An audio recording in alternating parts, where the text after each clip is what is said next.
Voilà, on se retrouve avec nos amis Eric, Karine et Clémence de Madagascar. Et aujourd'hui, le sujet va être sur Ham. Ham, comme on le sait, le troisième fils de Noé. Noé a eu trois fils.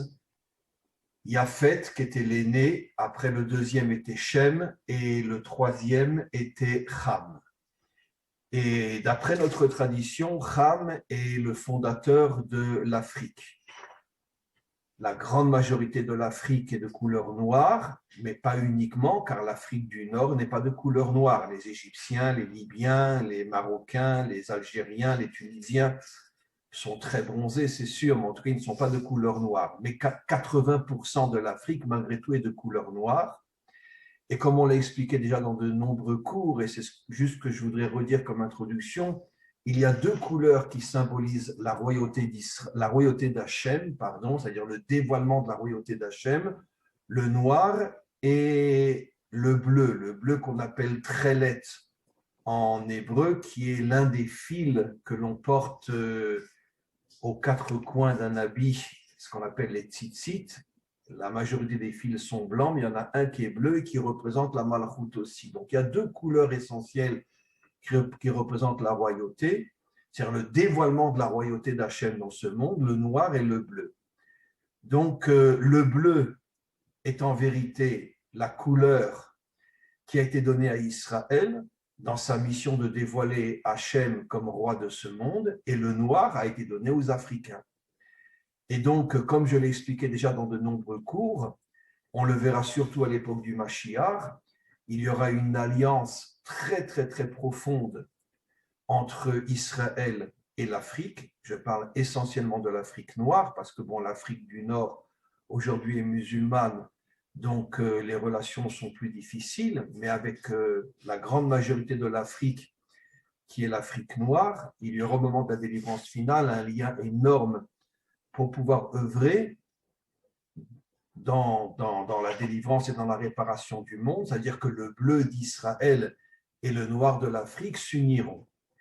Et encore une fois, c'est la raison pour laquelle Moshe, avant de libérer Israël, a passé 60 ans en Afrique pour bien nous faire comprendre que finalement, comme le disent nos maîtres en hébreu, sauf Maaseh bemarshavatrila, ce qui se passe à la fin de l'histoire existe déjà au début de l'histoire. Donc Moshe a commencé à créer un lien avec les Africains parce qu'à la fin de l'histoire, il y aura un lien très fort entre l'Afrique et Israël avec le Mashiach, surtout pour la délivrance finale.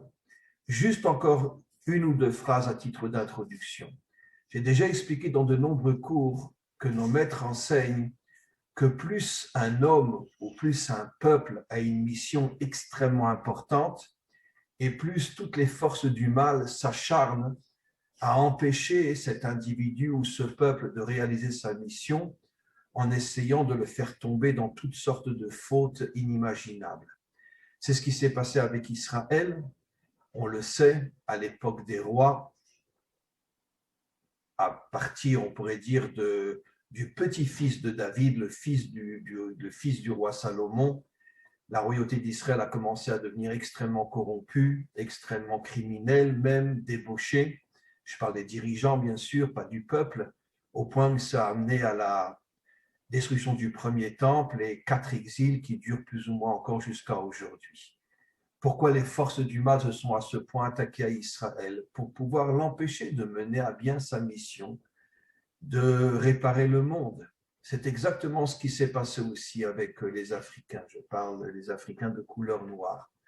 Comme on le sait, l'Afrique a traversé des moments, et jusqu'à aujourd'hui encore, l'Afrique est complètement exploitée par les Occidentaux. Toutes les richesses de l'Afrique sont directement, on pourrait dire, prises et utilisées par le monde occidental. Aujourd'hui, la Chine énormément, qui a conquis énormément de territoires en Afrique aussi, pour ses besoins personnels. L'Afrique a toujours été sous une forme d'esclavage, aujourd'hui pas dans le sens réel du terme, mais dans le sens économique. L'Afrique est complètement exploitée par les nations, le monde occidental et depuis quelques années la Chine. Et en Afrique, il y a eu des guerres civiles inimaginables, l'une des plus connues, les Tutsites avec les Hutus. Il y a eu des massacres qu'on ne peut même pas imaginer, et ça n'a pas été les seuls, loin de là. C'est-à-dire que l'Afrique a traversé des moments inimaginablement négatifs. Et la raison est exactement la même que ce qui concerne Israël. Celui qui ne connaît pas le secret de l'histoire va dire bon, ben, les Africains, c'est du n'importe quoi. Mais en vérité, c'est tout le contraire.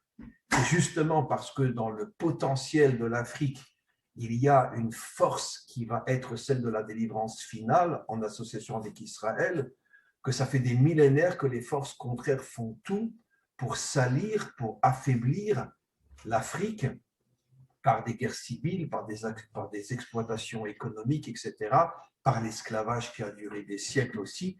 L'esclavage en Afrique a commencé avec les musulmans, les premiers qui ont transformé les Africains en esclaves bien avant les Occidentaux en Amérique, c'était les musulmans. D'ailleurs, il y a énormément de musulmans noirs ici en Israël, dans beaucoup de villes. L'une des villes où il y a le plus de noirs musulmans aujourd'hui, c'est à Jéricho. Jéricho, pratiquement un musulman sur deux est noir, et on connaît l'histoire, c'est parce que des milliers d'esclaves ont été amenés par les musulmans dans leur pays, et une grande partie ont été amenés aussi à Jéricho. Et c'est pour ça qu'il y a énormément de Noirs musulmans à Jéricho aujourd'hui. Donc, les Noirs ont été pendant très, très longtemps esclaves, et aujourd'hui, d'une certaine manière, sur le plan économique ou politique, ils le sont encore. Pourquoi? Parce que les forces contraires font tout pour empêcher l'Afrique de se réveiller, pour empêcher l'Afrique d'atteindre la véritable conscience, ce pourquoi elle a été créée, de s'associer avec Israël afin d'être en première ligne pour amener la délivrance finale. C'est ce qui se passera, et j'ai terminé au moment de la délivrance finale, comme le disent nos maîtres, les peuples qui étaient les plus bas seront les plus hauts. Israël qui a été piétiné pendant des millénaires, massacré, poursuivi pendant des millénaires, les Noirs qui ont été aussi véritablement exploités, massacrés et transformés en esclaves pendant des millénaires. Il y a, comme je l'ai souvent expliqué, énormément de points communs entre l'histoire africaine et l'histoire d'Israël. Et ces deux peuples qui ont été, pendant pratiquement toute l'histoire, tout en bas de l'histoire, exploités et écrasés par les autres, se retrouveront tout en haut au moment de la délivrance finale. Donc, Karim, vous avez fait un bon choix, hein, puisque vous serez une reine au moment de la délivrance finale. Voilà. On va passer la parole maintenant à Clémence, et vous allez nous parler de votre manière. Parlez fort pour qu'on vous entende bien. Vous allez nous parler de votre manière. Oui, c'est ça. Approfondir beaucoup plus ce que j'ai dit comme introduction. Allez-y, Clémence. Nos sujets, c'est la tikkun de l'Afrique est liée au tikkun de Ham. Le tikkun, c'est la réparation. Traduisez, la réparation de l'Afrique. Oui, je vais expliquer. Je pose la question en même temps. Le tikkun, c'est quoi? À mon avis, c'est la réparation de nos fautes. Mais on peut dire l'éclatement de notre réceptacle, notre kéli. Si on lit le mot tikkun, c'est Tav, Yud, Kuf, Vav, Nun. C'est-à-dire, le Tav, c'est 400, le Yud, c'est 10, le Kuf, c'est 100, Vav, c'est 6, et le Nun, c'est 50. On prend le Tav, Yud, c'est 410, c'est Kadosh. Et on prend le Kuf, Vav, Nun, c'est 156. Donc, on a deux mots, Kadosh et Yosef. C'est-à-dire, le Kadosh. Vous expliquez, Clémence, que la valeur numérique de Tikkun, c'est la même valeur numérique que Yosef. Et Kadosh. Yosef qui est appelé le juif, Yosef Hatzadik. Oui, donc c'est l'objectif du Tikkun, c'est atteindre le Kadosh de la sainteté. En français, c'est la sainteté de Yosef. Et maintenant, je me pose la question et après je donne ma réponse. Qui est le père de Ham? Merci pour avoir retrouvé cette valeur numérique parce que je ne la connaissais pas. Que le mot tikkun vient de Yosef Et donc, permettez-moi juste de reprendre ce que vous dites parce que c'est tellement, tellement intéressant et important que finalement, le tikkun du monde, c'est arrivé à être comme Yosef. Et Oui, c'est ça. Yosef n'était pas uniquement un homme saint. C'était un homme qui est arrivé à unir le monde d'en haut et le monde Oui, d'en oui. bas. C'est ça la véritable sainteté. C'est pas la sainteté comme malheureusement tous les soi-disant représentants de Dieu nous l'expliquent aujourd'hui, c'est se réfugier dans un nuage spirituel. La vraie sainteté, c'est être impliqué dans ce monde et malgré tout rester connecté de toutes ses forces à Hachem et ne jamais fauter. Ça, c'est la véritable sainteté.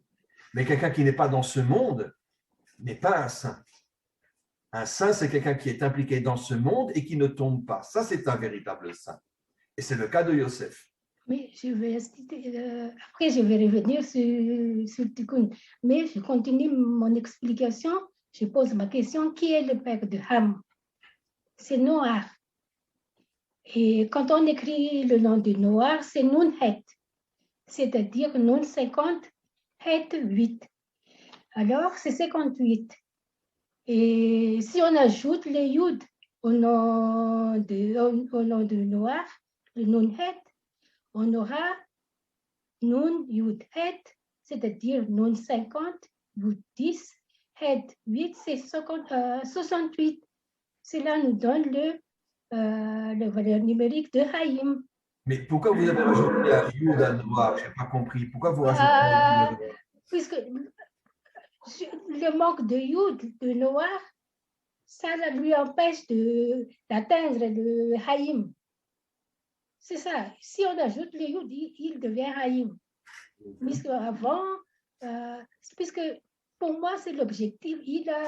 C'est le père, c'est lui qui a, comment dirais-je, sauvé le monde en construisant l'arche pendant 120 ans. Donc, c'est une source de vie pour moi.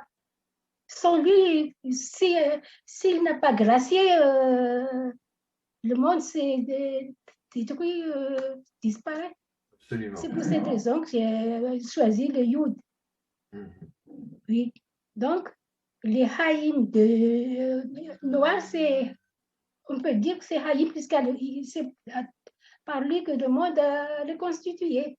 Le mot Chaim veut dire la vie. Donc, si on rajoute un Yud à Noar, on a la valeur numérique 68 qui correspond au nom Chaim qui veut dire la vie. La vie, oui. Et maintenant, je vais prendre Ham. Ham aussi, Ham c'est Het même. Het 8, 40, c'est même. Si on ajoute le Yud et Yud, on aura Noir. On aura Noar. 50. Alors, lui et son père, à mon niveau, je ne peux pas interpréter, mais c'est le corps de la lettre que j'explique maintenant, pas l'âme de la lettre, c'est le corps. Et il y a une relation il y a un lien entre le père et son fils Ham et Noah. Puisque Ham c'est 48, Noah c'est 58. Alors il faut ajouter le deuxième mot de Ham pour avoir Chaim. Donc, on aura 68. Et maintenant, je vais prendre le deux Yud de Haïm. Si on rajoute ces deux Yud de Haïm, on aura 68. Et le deux Yud de Haïm, c'est 20. 10, 10, c'est 20, c'est Kaf.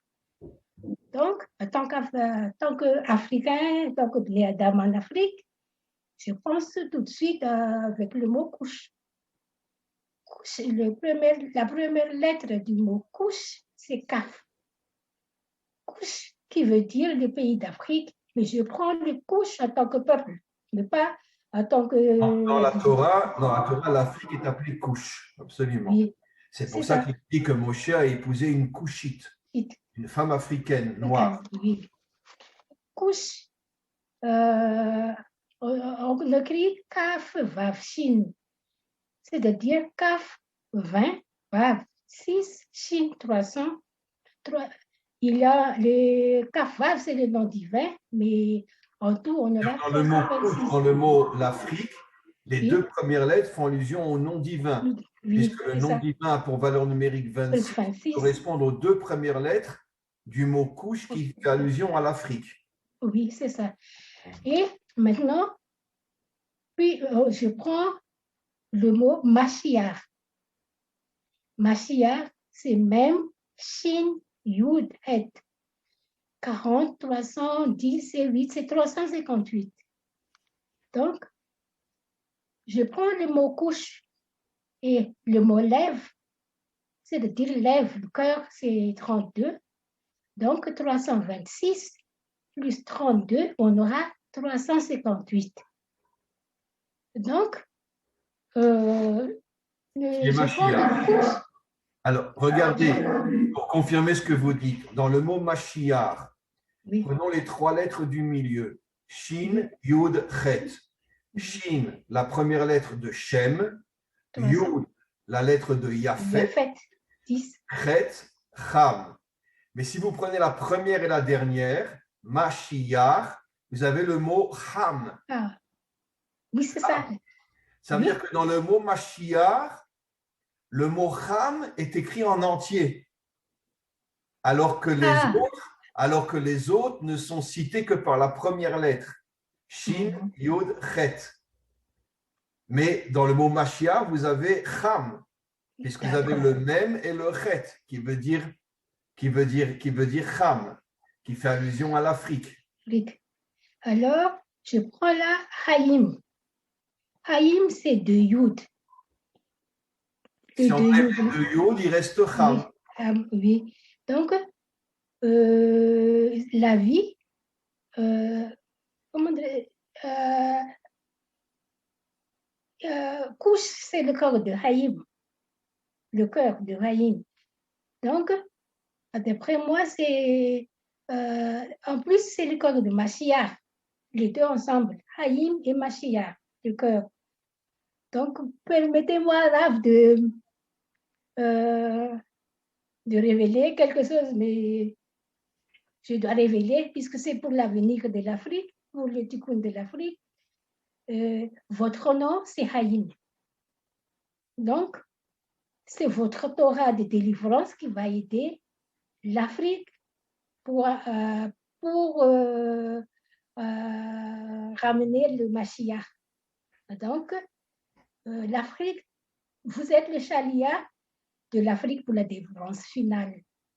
Donc, je souhaiterais que les Africains, on doit se réveiller avec votre cours du Torah et on a besoin que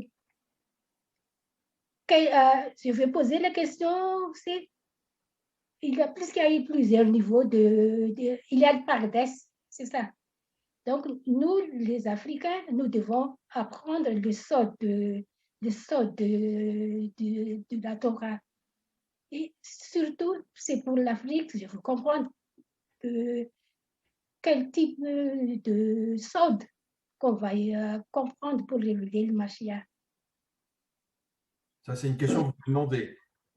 Oui, mais je vais continuer encore, puisqu'il y en a encore. Bien sûr. Alors pour moi aussi, le tikkun d'Afrique dépend de l'homme né à la dimension masculine de l'Afrique, dépend aussi de tikkun de Bnei Adam, puisque on dirait, couche a une dimension, deux dimensions. Il y a la dimension masculine et la dimension féminine. Donc, la dimension masculine de l'Afrique, c'est comment dire, les masculins, les hommes africains. Puisque le problème des Ham, avec votre permission, la raison pour laquelle Moshe a épousé une africaine, Moshe représente Israël, masculin, il a épousé une africaine féminine. Ça veut dire qu'il a fait une allusion comme quoi au moment de la délivrance, l'union entre Israël et l'Afrique sera comme l'union entre un couple, entre la dimension masculine, Israël, et la dimension féminine, africaine. Oui. Pourquoi l'Afrique est considérée comme une dimension féminine, comme on a souvent expliqué, enfin comme nos maîtres expliquent, que la dimension féminine d'après les secrets de la Torah, c'est la dimension réalisatrice. C'est-à-dire l'homme est plus un penseur, Oui, la femme oui, réalise. L'exemple le plus connu, c'est dans la conception. L'homme donne une graine, mais qui en fait un enfant, c'est la femme. Donc, ça veut dire que la femme a le pouvoir de prendre de son mari quelque chose qui n'est pas encore, qui n'est que potentiel, et de le transformer en réalité. Et c'est pour ça que Moshe a épousé une Africaine, parce que c'est elle qui l'a aidé à faire sortir et à concrétiser de lui toute la dimension de libérateur qui était cachée en lui. Et donc d'une certaine manière, c'est ce qui se passe au moment de la délivrance finale. Le Mashiach va s'allier avec des Africains, parce que les Africains représentent par rapport au Mashiach la dimension féminine, qui vont l'aider à réaliser le potentiel en lui, mais le réaliser sur le terrain, de pas seulement de penser être le libérateur, mais de devenir le libérateur. Et c'est grâce à cette femme africaine que Moshe est devenu le libérateur. Moi, surtout, c'est, vous avez dit que le couple, l'époux, quand, quand on se marie, il faut penser à 4 personnes. Même si c'est un couple, c'est 4 personnes. Et je veux prendre pour l'Afrique, là. Donc, je veux prendre la dimension Afrique. Après, la dimension Afrique et Israël. Mais le tikkun de Hams doit être commencé à partir de la dimension Afrique, c'est-à-dire la dimension masculine de l'Afrique et la dimension féminine de l'Afrique. Mais vous savez ce qui se passe en Afrique. Comme si les hommes, les Adam africains, ils dorment. Et les femmes, on reste sans rien faire. Vous comprenez ce que je veux parler? Ça veut dire quoi? Je n'ai pas très bien compris. Les femmes travaillent plus que les hommes en Afrique? Non, non, à propos de la Torah. À propos de la Torah. Je n'ai pas bien compris. Répétez. Oui, c'est ça. Il n'y a pas beaucoup d'hommes africains, Adam, qui me, c'est pas bon le mot, mais qui arrivent à diffuser la Torah. Qui va aller apprendre la Torah à sa femme. L'éducation de la femme dépend de l'homme africain de Torah. Comme s'il n'y a pas de maître, un rav africain en Afrique. C'est ça que je veux dire. Un rabbin africain, d'origine africaine en Afrique, pour éduquer les femmes africaines. J'ai compris. C'est ça que... Il manque cette dimension, effectivement, sur place, en Afrique, la dimension Torah. On voit qu'avec Internet, il y a de plus en plus d'Africains qui écoutent des cours de Torah. Mais c'est vrai qu'il n'y a pas sur place véritablement un monde de Torah, même un monde africain. Ça pourrait être très bien, par exemple, des Africains qui se convertissent et qui après décident de s'installer en Afrique pour pouvoir diffuser la Torah. Oui, c'est ça. Israël, il y a énormément d'Africains qui sont convertis, mais ils ne repartent pas en Afrique après. Ils restent en Israël. Et donc, il y a en Amérique énormément d'Africains qui se sont convertis aussi, je parle au judaïsme.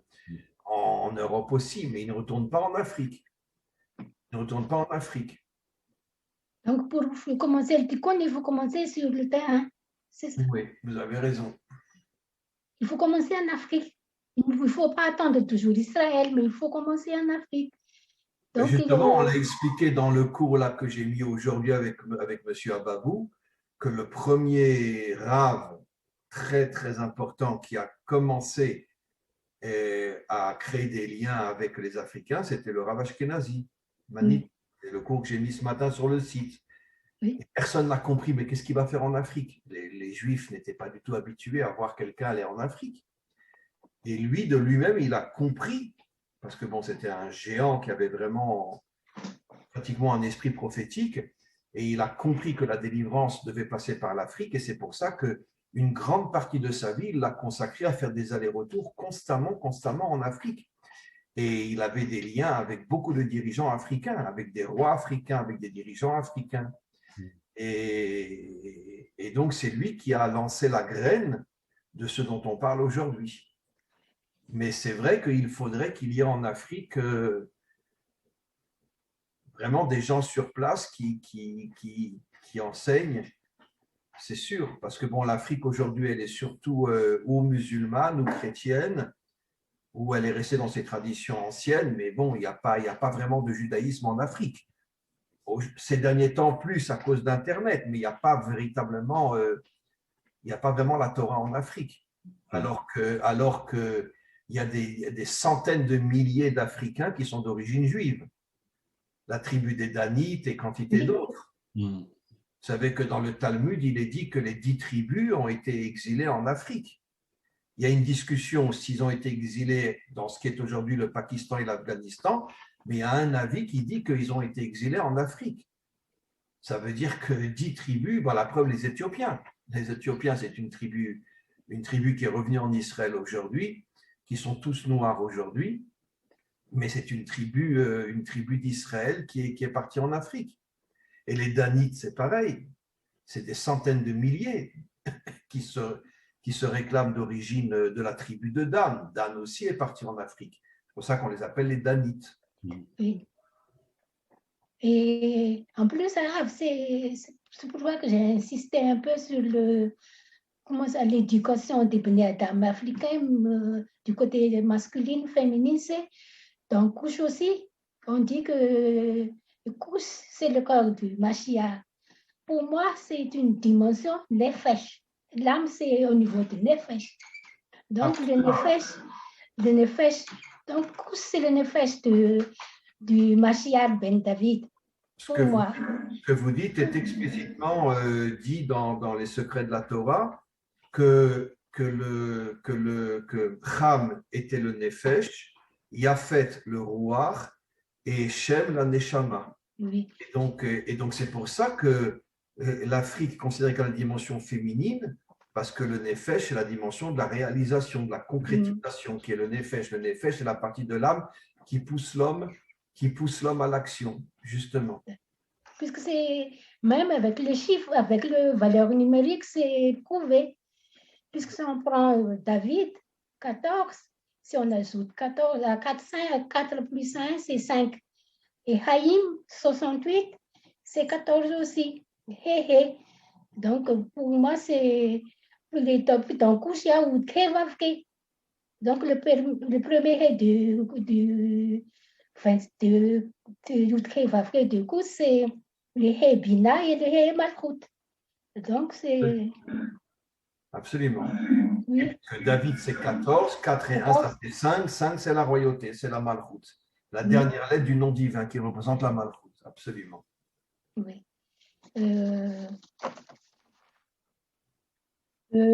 En plus, si on prend le mot Mashiach, 358. Donc, 3 plus 5, 8, 8 plus 8, 16, 6 plus 1, 7. Ça fait la royauté. Et le 7 séphirot. La septième séphira, c'est la royauté. Ils sont 10 peuples. Et ça fait aussi allusion aux 70 peuples. Le Mashiach va reconstruire les 70 peuples. C'est pour ça qu'effectivement, la petite valeur numérique de Mashiach, c'est le 7 qui fait allusion aux 70 peuples, qui fait allusion à la royauté, etc. Absolument. Absolument.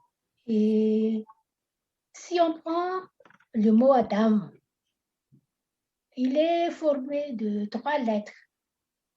Aleph, Dalet, Mem. C'est-à-dire, on aura 45. 45. Mais si on ajoute les 3 lettres, on aura 48 Seham. Très juste. C'est aussi une manière de faire des guématriotes. On prend la valeur numérique de chaque lettre et on rajoute le nombre de lettres. On arrive, c'est incroyable ce qu'elle dit. La valeur numérique de Adam, c'est 45. Si on rajoute les 3 lettres de Adam, ça fait 40. Ça fait Ham. Ça fait l'Afrique. C'est ça. C'est ça que je veux. Peut-être on ne peut pas traiter ce cours en comment dirais-je, on va refaire le Zoom avec tous les niveaux là. Et enfin, ça c'est tellement important. Le même Dieu, On n'a pas encore le nom la première lettre du Mashiach, c'est même. On ne sait pas si Moshe ou c'est quel nom. On dit que on dit que Moshe se réincarne dans le Mashiach. La Neshama du Mashiach sera celle de Moshe. Bon, on a parlé des trois enfants de Noach, Ham, Nefesh, Yafet, Ruach et Shem, Neshama. Et après, dans l'histoire, on explique que le Nefesh, c'est David, le Ruach, c'est Yosef, et la Neshama, c'est Moshe. D'ailleurs, pour revenir à David, sachez que le plus grand ami de David, qui l'a protégé toute sa vie contre tous ses ennemis, dont une grande partie étaient des Juifs, était un Africain. Mais moi, très clairement c'est-à-dire que même lui, oui. C'est absolument incroyable. Comme Moshe, l'un des gardes du corps de David était un Africain, un noir. Oui, c'est incroyable. Qu'il l'a protégé énormément. Et quand David est mort, il a demandé avant de mourir, il a demandé à son fils de prendre tous les enfants de cet homme-là et de les faire rentrer dans son palais et de les nourrir, de les aider, de les financer jusqu'à la fin de leur vie pour remercier le père de tout ce. Et le père ne s'est pas converti, il est resté non-juif. Mais il avait un amour pour David absolument incroyable. Et après, ses fils ont été pris sous la charge du roi Salomon pour remercier le père de tout ce qu'il avait fait pour le roi David contre tous les ennemis qu'il avait.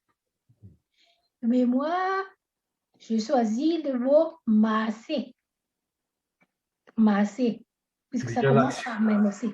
Qui commence par donc, même, Aïn, Shin, Yud.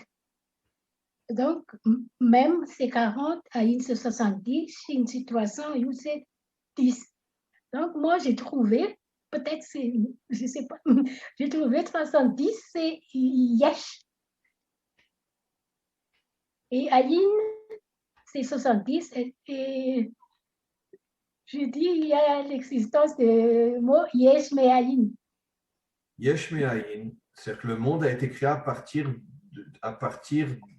de rien, rien pas dans le sens, c'est Dieu qui a créé le monde, mais rien de matériel, quoi. Contrairement à ce que disent beaucoup de scientifiques, que c'est une évolution à partir de quelque chose qui existait déjà. La Torah dit que non, le monde a été créé à partir de rien de matériel, quoi, que des énergies spirituelles. Avec votre permission, Clément, je vais revenir sur un point important que vous avez soulevé sur le fait il faut comprendre, et je pense que vous devez le savoir, que l'Afrique, avec toutes les nuances qu'on peut apporter, etc., et je parle de tous les pays africains, avec évidemment énormément de nuances selon le pays, mais l'Afrique, très globalement, reste, on pourrait dire, un continent très endormi, très affaibli. En vérité, il faut savoir pourquoi. Ce n'est pas dans la nature africaine d'être endormi et d'être affaibli. Vous voulez que je vous donne des exemples? Dans les Jeux olympiques, les plus grands sportifs sont des Noirs. Dans la boxe, en Amérique, on a eu Cassius Clay, on a maintenant l'autre, comment il s'appelle, je ne me rappelle plus son nom, mais qui est aussi un Noir. Et la grande majorité des boxeurs américains étaient des Noirs. Pratiquement tous les athlètes de course américains étaient noirs. Et puis quand vous voyez un Noir, il est très grand, très musclé, très, très fort. C'est très rare de voir un Noir tout petit, tout frais, tout fin, etc. Le Noir a une structure au niveau corporel très développée. Alors pourquoi l'Afrique, qui justement, jusqu'à aujourd'hui, dans la grande majorité, les hommes, même les femmes, ont une corpulence et une dynamique apparemment très forte, plus que celle des Occidentaux, puisqu'encore une fois, au niveau de la majorité des sports, ce sont des Noirs qui sont en première ligne. Pourquoi l'Afrique est tellement endormie? Malheureusement, Je pense que les Occidentaux sont derrière tout ça depuis très, très, très longtemps. N'oublions pas qu'énormément d'expériences de vaccins que l'on veut lancer après dans le monde sont expérimentées d'abord dans des villages perdus en Afrique. Le plus grand spécialiste de ça, c'est l'une des plus grandes crapules de la Terre qui s'appelle Bill Gates, d'accord, qui fait croire qu'il donne des vaccins aux Africains, mais en vérité, c'est uniquement pour les tester puisque c'est le patron de l'OMS, Bill Gates. Donc, énormément d'expériences de nouveaux vaccins sont d'abord expérimentés sur les Africains. Et donc, automatiquement, ça les affaiblit énormément. Parce que jusqu'à ce que le vaccin soit un vrai vaccin, en attendant, on a expérimenté ça sur des enfants, des femmes, etc. en Afrique. Et ça les affaiblit pour toute leur vie. Pourquoi comment on appelle ça, le virus excusez-moi de le dire, mais le virus de l'homosexualité, comment on l'appelle? Sida. Le Sida. sida. Oui. Pourquoi il est sorti d'Afrique? Pourquoi il y a plus d'homosexuels en Afrique qu'en Amérique ou qu'en France? Je crois que c'est plutôt le contraire. Donc, pourquoi? Parce qu'on l'a fait rentrer là-bas, ce virus. Sans compter, encore une fois, que la plupart des dirigeants africains sont payés par les Occidentaux pour écraser leur peuple. Ce qui veut dire que l'Afrique se trouve dans une situation catastrophique, comme l'a été Israël pendant très, très, très, très longtemps. Aujourd'hui, un peu moins avec le retour en Israël, mais bon, je reste très sceptique de ce qui risque de se passer encore devant nous. Mais quoi qu'il en soit, il faut comprendre que l'Afrique est complètement écrasée. Et je ne sais pas si c'est 100% vrai, mais combien de thèses disent que énormément de sources et de rivières sont empoisonnées en Afrique pour tuer des gens, pour les affaiblir, etc. Et donc, tout est fait par le monde occidental, parce que n'oublions pas que le pays le plus riche du monde au niveau de sa nature, c'est l'Afrique. Oui. Donc, finalement, l'Occident, depuis très longtemps, fait tout pour écraser le peuple africain pour pouvoir plus facilement, après, récupérer toutes ces ressources naturelles. N'oublions pas le diamant et tout ça. Combien de guerres civiles ont été volontairement causées par les Occidentaux pour pouvoir après récupérer les diamants. Et donc, il y a un problème. Il y a un problème qui est, parce que vous parlez du tikkun, je suis d'accord avec vous, mais il y a un problème, si vous voulez, réel, auquel il faut être conscient. C'est que l'Afrique se trouve dans une situation catastrophique. Le monde occidental fait tout pour maintenir les Africains dans un niveau de sommeil, de faiblesse, et qui fait que finalement, les seuls qui arrivent vraiment à être forts, c'est les dirigeants en Afrique qui, de toute façon, sont payés sous la table gracieusement par les grandes firmes occidentales pour pouvoir justement maintenir les peuples africains dans un état de sommeil et de faiblesse énorme. Donc, je pense que le tikkun de l'Afrique devrait d'abord commencer par cette prise de conscience que l'Africain doit retrouver son indépendance, doit retrouver sa conscience et couper tous les liens avec le monde occidental dans le sens d'exploitation de l'Afrique. Ça veut dire on peut vous vendre des choses, très bien, mais vous n'êtes pas, vous, ceux qui vous installez chez nous. Parce qu'aujourd'hui, tous les Africains travaillent ou pour la Chine ou pour le monde occidental. C'est très rare de trouver une firme puissante africaine qui travaille pour elle-même. C'est très difficile de le trouver en Afrique. Donc, je pense qu'il faut que le monde africain prenne conscience qu'il est affaibli par des vaccins, par l'eau empoisonnée, peut-être même par la nourriture, à savoir tout ce qu'ils mettent dans la nourriture, etc. Et ne croyez pas que je parle comme un complotiste. Je sais ce que je dis et des millions d'Africains le savent. mais il n'arrive pas, et encore une fois, je veux dire, le sida, il n'est pas venu il a fait des centaines de milliers de morts en Afrique, il n'est pas venu comme ça, le sida. Le sida a été introduit en Afrique pour tuer des centaines de milliers de personnes et pour en affaiblir d'autres. Et quantité d'autres virus, etc., sont souvent expérimentés en Afrique avant de les lancer ailleurs. Vous comprenez? Donc, il faut trouver le moyen, et j'avoue que c'est facile à dire, mais concrètement, ce n'est pas évident, comment réveiller les Africains. Comment, je ne dis pas les réveiller parce qu'ils sont conscients de ce que je dis, ils le savent tous. Oui, bien sûr. Mais comment les réveiller sur le plan concret? De faire une véritable révolution et de mettre à la porte tous les Occidentaux. Comment ils ont accepté de laisser la Chine? Aujourd'hui, la Chine a acheté pratiquement 60% de tous les terrains de l'Afrique appartiennent à la Chine aujourd'hui. Pourquoi? Mais parce que la Chine a donné des millions de dollars aux dirigeants africains, et comme les dirigeants africains font ce qu'ils veulent là-bas, ben, ils ont donné les terres aux Chinois. Vous comprenez? Donc, c'est une question d'argent, c'est une question de pouvoir, c'est une question de corruption. Et je pense que le pays le plus abîmé aujourd'hui au monde, c'est l'Afrique. Donc, il faut trouver la solution. Comment les Africains vont se réveiller? Comment ils vont faire? Au lieu de se massacrer entre eux, comme ça dure depuis des siècles, qu'ils arrivent à se battre aussi contre toutes ces grandes firmes qui les affaiblissent. Et ça, c'est pas évident du tout. On sait très bien qui était derrière la guerre entre les Tutsis. Tout dépend de tous les dirigeants. Tout dépend de tous les dirigeants. Oui, mais les dirigeants sont à la solde du monde occidental. C'est ça le problème.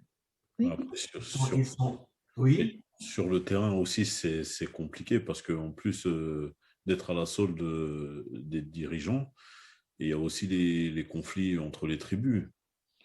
Bien sûr. Et mais ça, c'est fait exprès. C'est pour empêcher l'Afrique de s'unir. C'est pour empêcher l'Afrique d'être une nation unie. Toutes ces guerres entre les tribus, etc., beaucoup qu'elles sont provoquées par les Africains eux-mêmes, mais c'est les Occidentaux qui sont derrière. Tout le monde sait qui était derrière la guerre entre les Tutsis et les Hutus. Les Belges ont une responsabilité énorme. Les Belges, les Français, enfin beaucoup l'Europe. Quels étaient les intérêts, etc. Bon, ça c'est déjà beaucoup plus compliqué, mais il y avait un intérêt européen à ce qu'il y ait cette guerre civile entre les Tutsis et les Hutus, et dont une grande partie de la responsabilité en revient aux Belges. Non pas que les Belges ont dominé l'Afrique pendant très longtemps. Et donc, c'est les Occidentaux qui sont derrière tout ça. Et il y a un grand problème. Comment l'Afrique va arriver à se réveiller et encore une fois, et agir pour pouvoir retrouver sa véritable indépendance.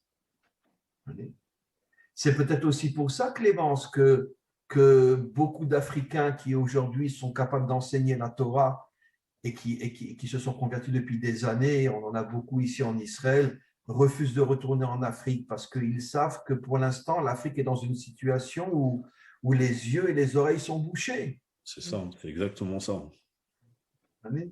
Donc, c'est ça le grand problème. Mais pour moi, c'est comme si, votre réponse, comme si on attend le Mashiach.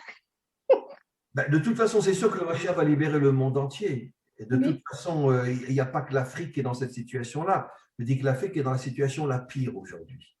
Mais vous croyez que les peuples occidentaux sont mieux? Ils sont aussi transformés en esclaves d'une autre manière. Pas par les dictatures comme en Afrique, mais par la démocratie qui est en vérité, on donne à l'homme suffisamment de plaisir pour qu'il ne s'occupe que de lui et de son nombril, et c'est tout, quoi. Et comme ça, il laisse les dirigeants faire ce qu'ils veulent. Comme je le dis souvent dans mes cours, la plus dangereuse de toutes les dictatures, c'est la démocratie. Parce qu'elle ne fait de mal à personne et elle endort tout le monde.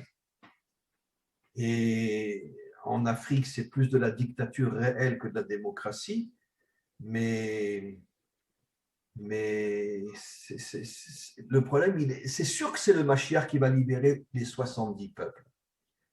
Mais comme je dis toujours, et ce n'est pas de moi, c'est ce que nos maîtres nous disent, il faut qu'on arrête de croire que le Mashiach va tout seul libérer le monde. Il a besoin de millions d'hommes et de femmes qui vont être à ses côtés pour se battre contre toute la corruption et tout le mal qu'il y a dans le monde. Et comme le dit Rabbi Shimon Bar Yochai dans le Zohar, une très grande partie de ceux qui rentreront dans l'armée du Mashiach seront des Bnei Adam. Ça ne sera pas que des Juifs. D'ailleurs, on est trop peu pour pouvoir partir en guerre contre le monde entier. Donc, il faut qu'il y ait des hommes et des femmes de toutes les nations qui se joignent à lui pour que ce soit des millions de combattants contre toute la corruption qu'il y a dans ce monde. Vous comprenez ? Et je pense que c'est sûr que le Mashiach arrivera à réveiller énormément le monde africain.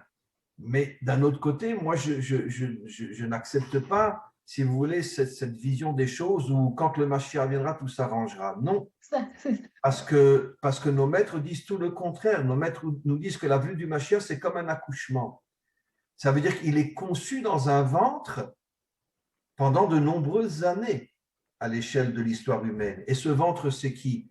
Mais c'est tous les hommes et toutes les femmes dans le monde entier qui se réveillent et qui sont prêts à se battre contre le mal, qui deviennent le ventre du Mashiach. Lui, c'est sûr, fera le plus beau travail et terminera le travail, mais il a besoin de cette conception. Cette conception, ce sont tous les hommes et les femmes des 70 nations qui prennent conscience comment nous sommes exploités, comment nous sommes finalement affaiblis, et que nous nous transformons en ventre pour concevoir la venue du Mashiach. C'est pour ça que la venue du Mashiach par nos maîtres est appelée un accouchement, pour bien nous faire comprendre que s'il n'y a pas une femme, c'est-à-dire une grande partie de l'humanité qui le porte en lui, et il ne viendra jamais. Vous comprenez ?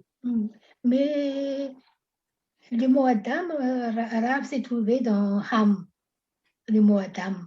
Donc pour moi, c'est qu'est-ce qu'on va faire pour réveiller encore, on est déjà réveillé, mais pour réveiller encore plus cette dimension Adam dans le peuple noir, qu'est-ce qu'on va faire, puisque c'est d'accord, mais qu'est-ce qu'on va faire? Au moins au niveau de la Torah, pour avoir des forces, je ne vais pas transformer, je ne sais pas. Non, avec le mot Ham, on trouve plusieurs dimensions. C'est ça qui m'étonne. Il y a plusieurs dimensions. Mais on n'arrive pas à dévoiler toutes ces forces. On n'arrive pas. Je pense que le monde dans cette situation-là, regardez ce qui se passe en Israël aujourd'hui sur le plan politique, c'est une catastrophe. Une catastrophe. On aura dimanche un gouvernement, excusez-moi le terme, mais antisémite.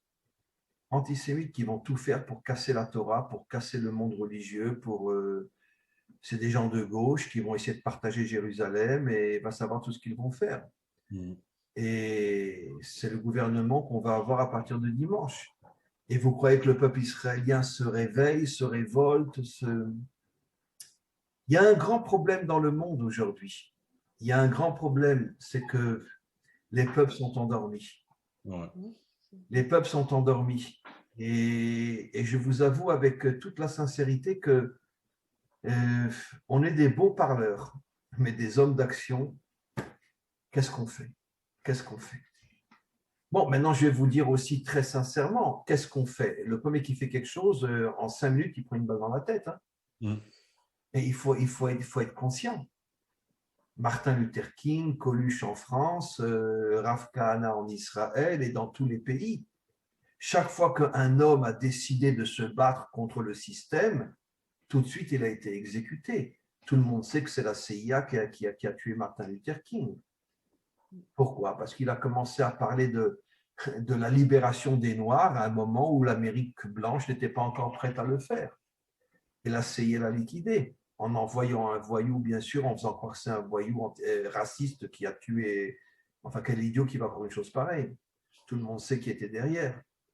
Coluche, tout le monde sait évidemment que comme il a décidé de rentrer en politique, un camion lui est rentré dedans. Mais on sait très bien qui est derrière, les services secrets français, à la solde du gouvernement. Donc, je comprends d'une certaine manière, avec toute l'histoire qu'on a derrière nous, qu'on a peur de s'investir sur le terrain parce qu'on se dit, mais qui va nous protéger? Si vraiment on dérange le système, on va se faire exécuter. Et il y a mille et un moyens de faire tomber quelqu'un aujourd'hui. Vous comprenez? On peut trouver, pas forcément lui tirer une balle dans la tête. On peut soudoyer 4 ou 5 femmes qui vont témoigner comme quoi cette personne-là les a violées. Ben oui, ça se fait partout aujourd'hui. Hein. Vous croyez que chaque femme qui se plaint qu'on l'a violée, vous croyez que c'est vrai? La grande majorité, oui, c'est vrai. Mais très souvent, quand il y a quelqu'un qui dérange, on monte un coup comme ça. Et voilà, des femmes reçoivent de l'argent et elles viennent témoigner comme quoi elles ont été violées par cet homme-là. Et donc, la situation n'est pas facile. La situation n'est pas facile. Tous les peuples sont dans une situation où regardez ce qui s'est passé en Russie il n'y a pas tellement longtemps. L'opposant de Poutine, il a été empoisonné, il est parti se faire soigner en Allemagne, il est revenu en Russie, il est en prison aujourd'hui. Ça veut dire que allez vous opposer à Erdogan il y a plusieurs centaines d'officiers de l'armée turcs qui sont en prison aujourd'hui dans des conditions atroces parce qu'ils ont voulu faire un coup d'État contre Erdogan. Donc, les gens ne sont pas dupes. Les gens savent que, attends, pourquoi moi je vais me faire tirer une balle dans la tête? J'ai une femme, j'ai des enfants, j'ai des petits-enfants. Bon, ben, très bien. Mais alors, la conclusion, c'est la conclusion idiote. Ben, quand le marché reviendra, tout s'arrangera, quoi. Voilà. Et c'est pour ça qu'il ne vient pas, parce qu'il attend un ventre. Il est comme une graine. Il dit, mais qui c'est qui va me concevoir? Où sont les courageux qui vont me concevoir? Vous comprenez? Donc, encore une fois, Clémence, vraiment, vous avez dit des choses extraordinaires. Et j'ai encore une fois le courage et l'humilité de dire que je suis le premier à ne pas avoir de vraies solutions. Je ne sais pas. Je ne sais pas ce qu'on peut faire pour réveiller l'Afrique, pour réveiller les peuples. Je ne sais pas. Alors évidemment, on peut sortir et se battre. Ça, je sais qu'on peut le faire. Mais le problème, est-ce que j'ai envie de me retrouver avec une balle dans la tête ou faire démarrer ma voiture et puis elle va exploser, je vais me retrouver sans jambes? Oui, c'est comme ça. Hein. Tu sais comment ça fonctionne aujourd'hui. Hein. Ils te déposent une bombe sous la voiture, tu l'allumes et puis voilà. Si tu n'es pas mort, tu te retrouves paralysé jusqu'à la fin de ta vie. Non, parce que les dirigeants sont d'une cruauté inimaginable. Ce sont de vrais nazis. Ils ne laisseront personne s'opposer à eux. Et en Afrique, encore une fois, c'est pire que partout ailleurs parce qu'en Afrique, ça fait des décennies qu'on fait rentrer en Afrique des produits, toutes sortes de choses qui carrément affaiblissent l'Africain. C'est pour ça que ceux qui quittent l'Afrique et qui arrivent en Amérique et qui retrouvent une vie normale deviennent les champions dans tous les domaines. Vous comprenez? Mais tant qu'ils sont en Afrique, ils sont complètement affaiblis.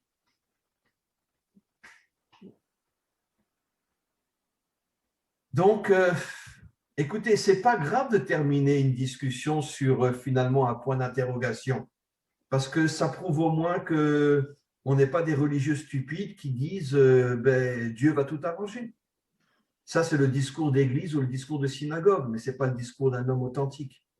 Un homme authentique, il sait que s'il ne prend pas les choses en main, personne ne le fera pour lui. Et est-ce qu'on arrivera à se réveiller? Bon. C'est ça la question. Est-ce qu'on arrivera à se réveiller? Bon, Eric, vous voulez qu'on fasse quelque chose tous les deux?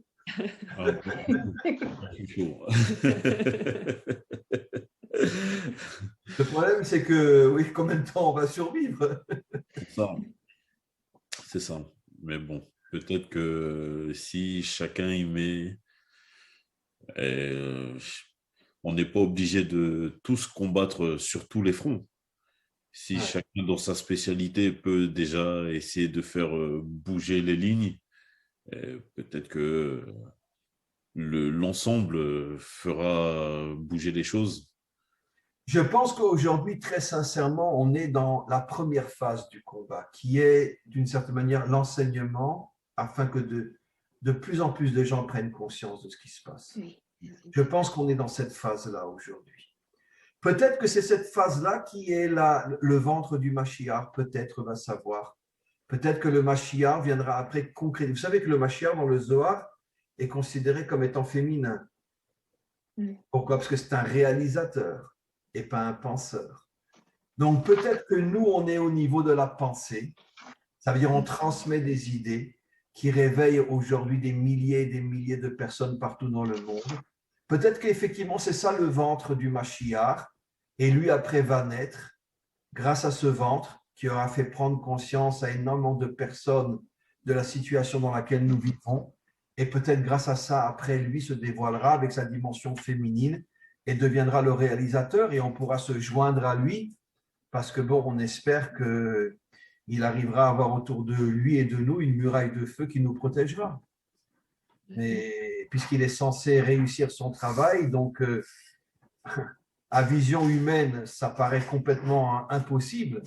Parce que comment il va survivre en s'attaquant à tout l'établissement corrompu du monde, mais on sait qu'il réussira. Donc, voilà.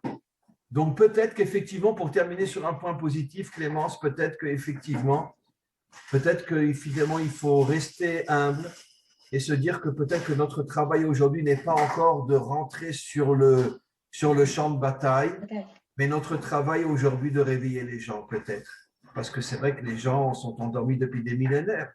Peut-être qu'aujourd'hui, notre travail, c'est de réveiller les gens et en espérant que ce réveil-là devienne effectivement le ventre du Mashiach.